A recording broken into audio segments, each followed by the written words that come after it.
So let's talk about Bolsonaro for a minute. So sitting here in the United States, I heard the worst things about President Bolsonaro. He allowed people to die under COVID. There was a lot of news came our way. In preparation for our conversation, I went online and I was looking for podcasts that can explain to me what is happening in Brazil right now. In virtually every single one of these podcasts that I would stumble upon would say something like, "Thank God Lula is back, a victory for democracy," as in, thank God we got rid of Bolsonaro. And so I am wondering, what is the truth about Bolsonaro? Can we even have access to it? Was he so horrible, or did the media do to him what the media has done to Trump? It's the exact same phenomenon, with the difference that the United States has a more prominent conservative media and Brazil has none. So anything you read about Bolsonaro in the newspapers is garbage. And it's weird because I criticize Bolsonaro for a lot of things and they call me a Bolsonarist. And I was like, no, I defend him because everyone is so unfair to him that I have to step up and defend him most of the times from lies. But I don't agree with all his policies. We have a lot of differences in the way, especially in terms of strategy for the country.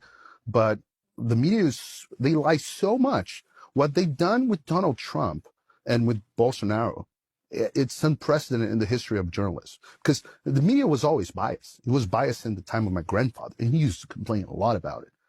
When you look at the numbers now, it's not like there's a difference of 10% in the good coverage versus bad coverage. No, it's not. Now, if you look at Trump's numbers, is 5% of good coverage and 70% of bad coverage, and the rest in the middle. That never happened in the history of journalism, and that's exactly what's happening with Bolsonaro. So Bolsonaro's ideas, he didn't control policy for COVID because the Supreme Court of Brazil decided that the states had the power to decide their policies. Although the constitution in Brazil doesn't say so like it does in the US. But the Supreme Court stepped in and decided, no, the governors are going to have the power to decide the policy. So Bolsonaro never implemented the policies that he wanted, most of them. Here, I think people were very upset with the way Donald Trump tweeted or spoke, but they were pretty happy with, his policies. Well, it's the same with Brazil. Bolsonaro left the country with the country growing, with the public accounts at Treasury was doing fantastic, better than it did in many, many years. Unemployment was going down. Brazil had in the pandemics in 2020 and 2021 and 2022, Brazil did actually way better than most countries. Bolsonaro stepped in with a program to save companies and to create a basic income for people that were staying at home, and people liked that a lot. I think what people liked about Bolsonaro is that he's authentic. I met him, like Donald Trump, I met him a lot in person. He's the same guy that you see on TV, and I think people sense that authenticity. Also, he shared the values of the majority of Brazilian population, but he went back to Brazil and he lost all his political rights. In 4 months, they decided that he could not run for office anymore. So he's like, I don't even know how many indictments against him he's facing. But the same thing as they did to Donald Trump. It really begs the question of, can Brazil, where there's effectively no freedom? There's no political freedom.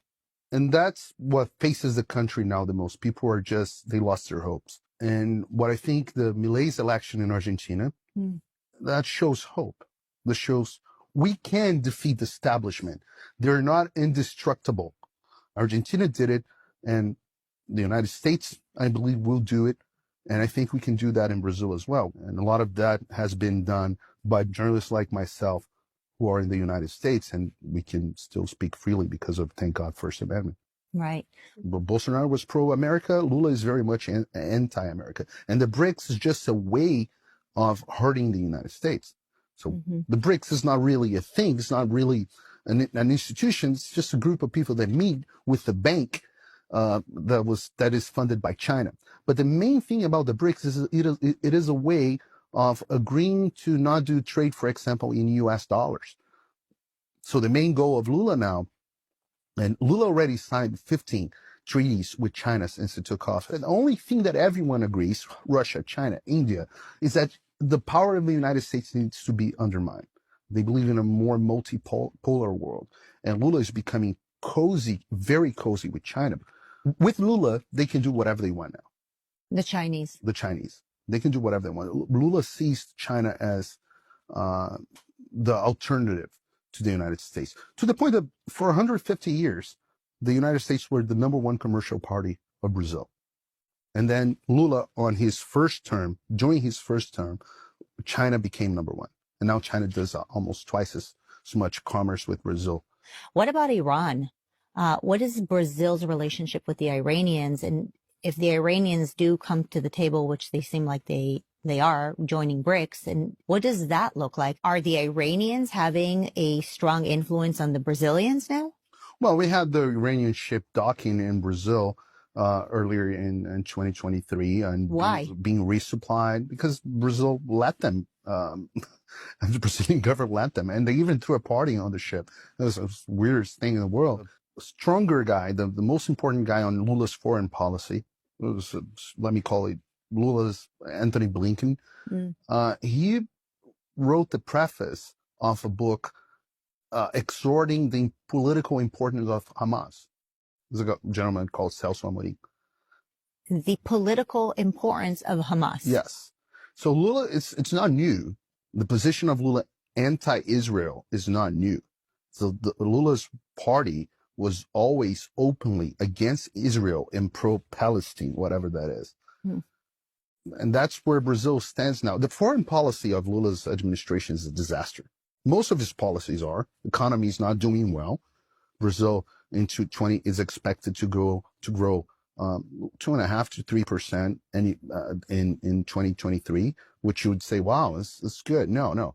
It's because the agribusiness, which the crops and all the meat and all that production in Brazil is going to grow 15%.